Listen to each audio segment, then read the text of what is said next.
So we're like, well, we're saying goodbye to that. We're going to go to the Midwest. So we went, just journeyed across the country up into Canada and did a bunch of stuff, and came to Cincinnati and moved to Marymount and decided that, you know, Lisa would get a job, like, you know, because she'd transfer the bar and I would do something. And she's a lawyer. She's a lawyer, yeah.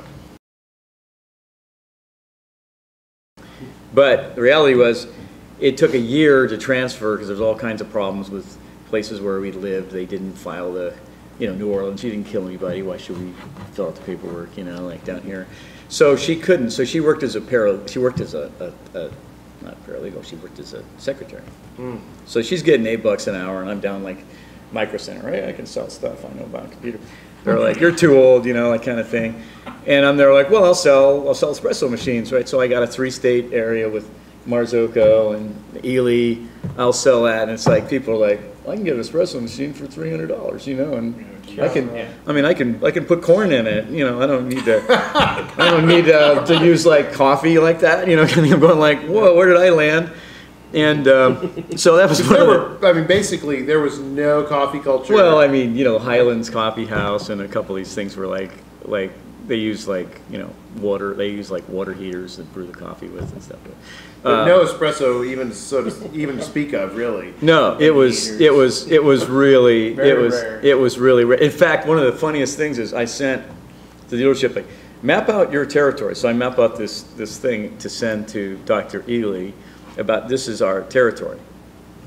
And I had all the, well, you know these towns, but like we're just north of Paris, you know, like, and there are all these like London, Lisbon or whatever, and this and that, and so, you know, we send this. The old day we had a fax or like a teletype kind of thing right after that, you know, but we sent this thing, and it's like they like have no idea, like it's like, well, we know Chicago, you know, and like New York, and because we're there, and like there's nobody drinking coffee down there, like, you know, like who are you going to sell it to? Right.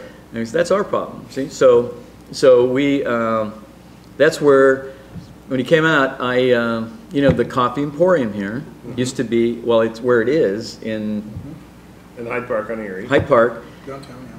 The upstairs, the Coffee Emporium, is where the first Espresso Guild was. Okay. Ah. Upstairs, and we had the dome. Where's that dome that's in here?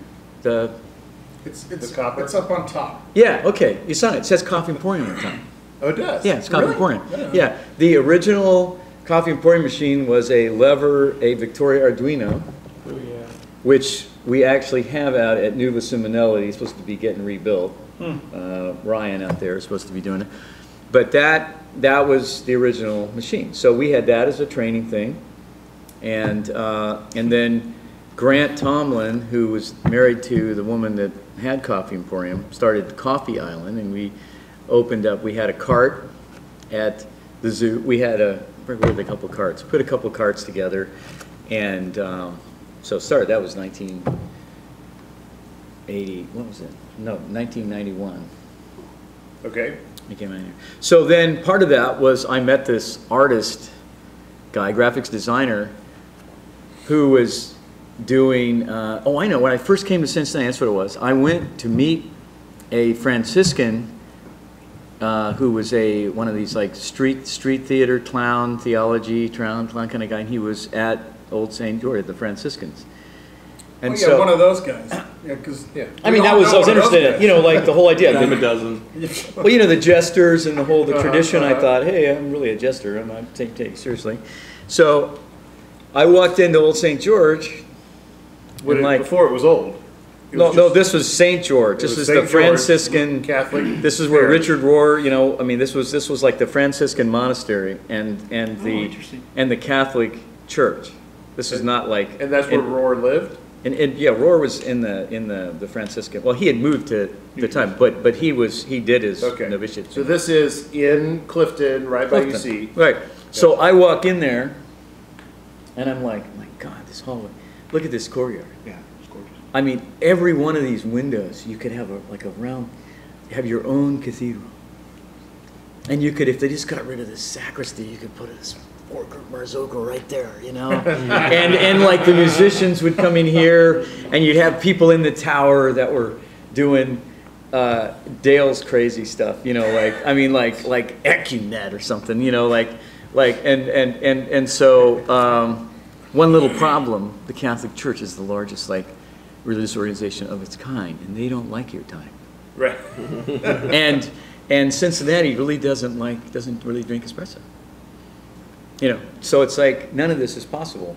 Well, it was less than 6 months, I think, later, someone says, you know, this graphic, Sally that was here last night, Forward Movement, a graphics designer who's a counterculture kind of guy, cultural environmentalist, graphics designer was doing a logo, some illustration work for Forward Movement. So Sally actually said, this guy mentioned like Old St. George. They're trying to, it's like a group's trying to buy that to do campus ministry there. So I come over there and meet the guys who are trying to do that, and they're like,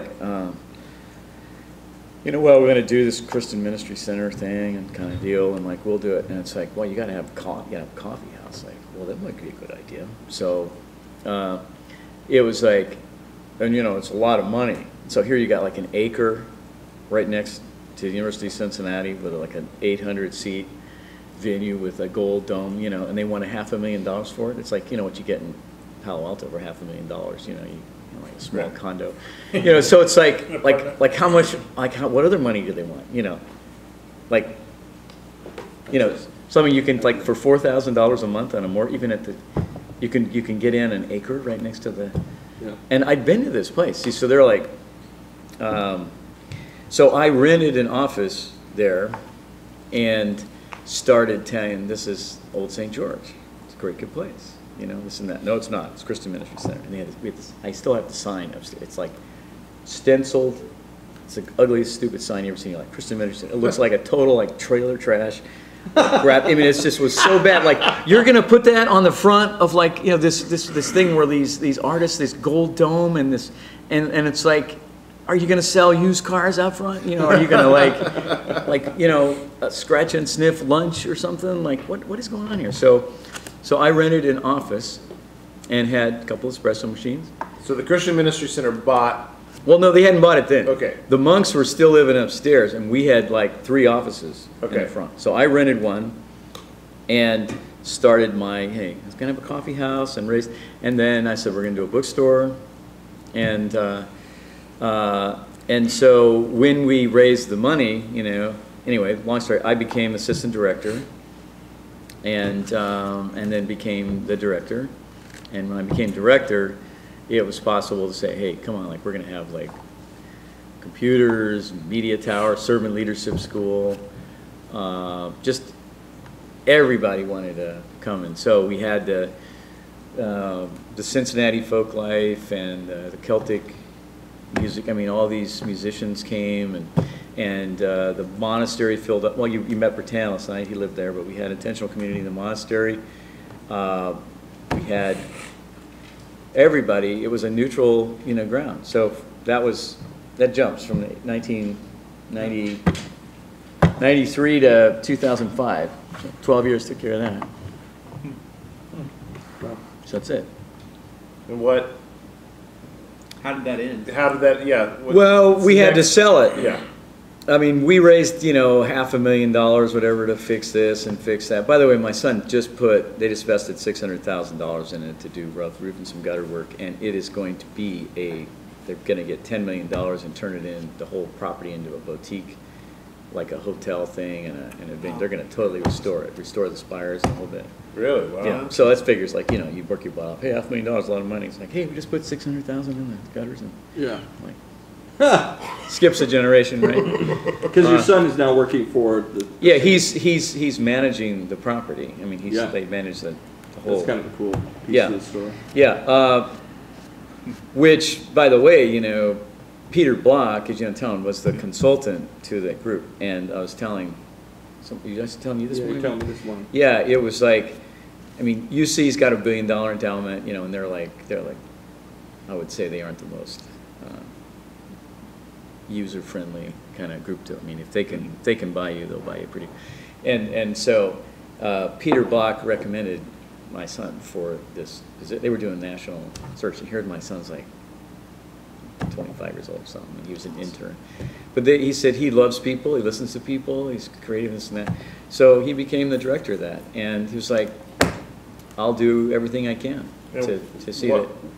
Is he still the same? Oh, he's the director of the Clifton Heights Community Urban Redevelopment. Clifton Heights? Yeah. Okay. Yeah, so all that development from basically, Rose Street, the whole strip is, he's been working on it. And, real estate crashed like 5 or 6 years ago, he had to sit on that thing. It's like, so basically, when we had to sell that, the energy cost went up a couple years, and of course all the nonprofit groups came there. They'd only pay a certain amount, Right.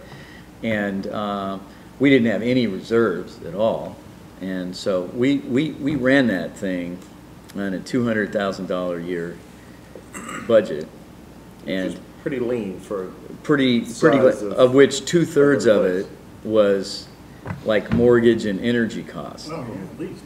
Yeah, so the volunteers, the people that lived there that exchanged 15 hours a week for their parking space, all the coffee they could drink, Wednesday lunch, and were what turned the events around. That's how we employed it. So, so you hosted events there. Well, we had worship gatherings. we had nonprofit organizations that we rented office space to. Campus ministries and others. Campus ministries, environmental groups. We had a bunch of, the Zone TV show, the Victory Video, the Mill Creek Restoration. Okay. The Sierra Club. So environmental. We had actually a monk that had been there, lived there, came to Wednesday lunch. He heard something weird was going on at the old monastery. So he brings his daughter, he marries later, lives in Italy, he's Italian. So he's taken his daughter to school in Clifton or something, she's like 8 years old or something like that. And she makes a comment that, hey, Daddy used to be here, well, let's go in and see where Daddy used to be. So he goes in, and her name is Linnea. Okay, and I said, well, we have a Linnea and so her dad's kind of like, you have a Linnea, like we have a Marzocco. He's Italian, right? Marzocco's the one, kind of thing. So yeah, in the sacristy. He goes, in the sacristy, and so he goes so we go there, and here's this like in the middle of the sacristy, this 4-group Marzocco, and so his daughter is like, well, Dad, you didn't tell me this. She says, well, honey, this wasn't here when. And so she's just the cutest thing, So she's there like, I said, can I get you something, darling? And she said, well, yes, I'd like a. So I made her, a little Marzocco cup, and so I steamed some milk, made her look kind of a little steamer, kind of thing with some, gave it to her, and she's smiling like that. And she looks at her dad. She said, how's it, darling? Daddy, something. So I made him a macchiato or something. So she looks at him like, she's trying to be nice. And I said, well, honey, what do you? She said, oh, it's, I want like with Dad. And I go, okay. So that's why you're named Linnea. This is Linnea. This is the namesake. This is Linnea.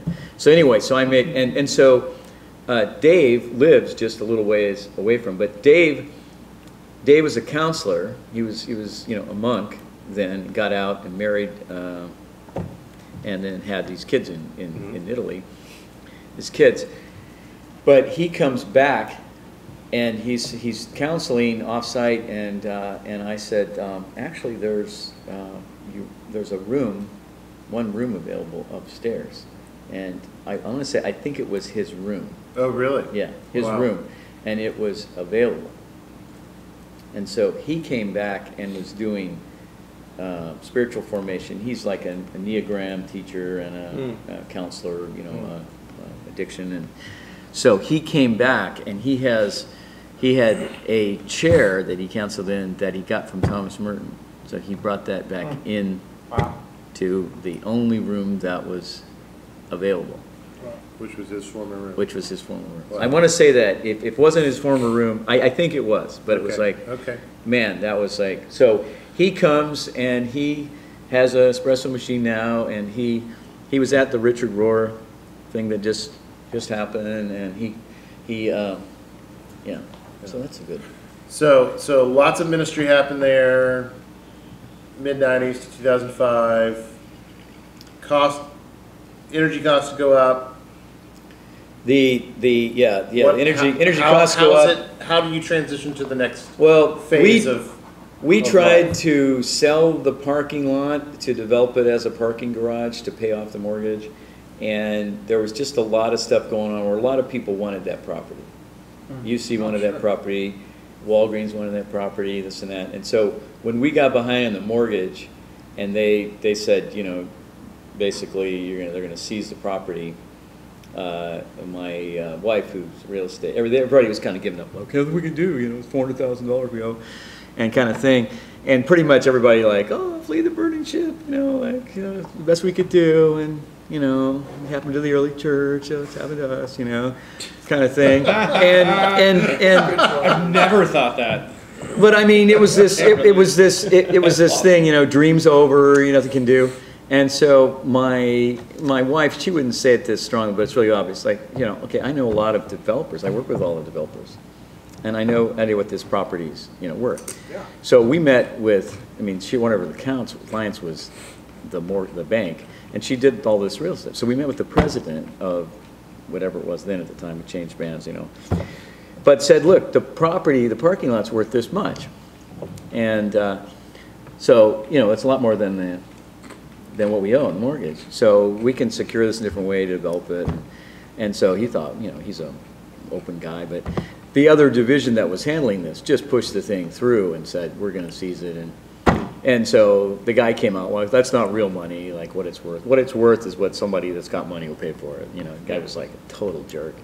And I was just, you know, a philosopher kind of thing to him. So, Right. So he basically came out, and this thing was on a fast track to, and so we got Walgreens.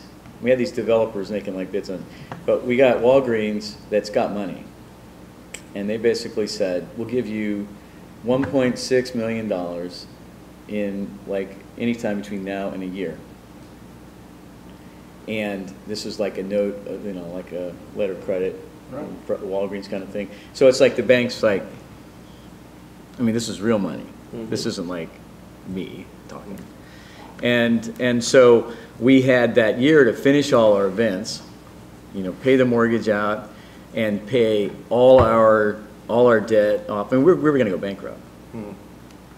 And also, the people would have probably sued us for canceling events, you know, like my wedding, you know. So, but that time, almost everybody had like bailed. There's no way to save this and that. And you know, my wife worked like, I mean, it seemed like every day for like to draft these, you know, agreements and work with. So we got enough money to pay everybody out, every investor, every debt we had, and have enough to do the ministry we've done, you know, like the first 5 years we were gone. Uh-huh. Yeah, which is helping like start a lot of coffee houses and so it was seed capital to go into new, and so in some sense it was a phoenix. Right. Yeah. I mean, and actually one of the things really neat. One day I was walking to my office, and you've been to the front, like, you know, the altar area, and I'd have to go by that to go to my office, and or one of the places we had a bunch of this furniture, and there was this, you know, the Pelican. Did you ever see like the Pelican? Mm-hmm. There, okay. So there's this medieval, you know, the Pelican that pierces her side, and so that the chicks can feed on her lap. Mm-hmm. You know, we're talking a feminine image of sacrifice. Yeah. Okay, and then up on the side of the altar between there and the espresso bar, the pilgrimage, was a phoenix. Mm. And it was like, I've been here, like, I've taken pictures of everything here. I don't know if I've ever seen that. You know, so there was, you know, Phoenix there. So that was a total. That's right. But I mean, there were people that wanted that. Oh, and we also had a couple of nice UC people on our board that were all, oh, we love Old St. Joseph and that totally took advantage of the opportunity. This is the time to seize this property, get it out of foreclosure for 20 cents on a dollar, and I mean, it was like, you pigs. I mean, you guys are bottom feeders, and you know. So I mean, it was an example of. But so basically, that Phoenix made it possible to say, and then we back in, must have been 90.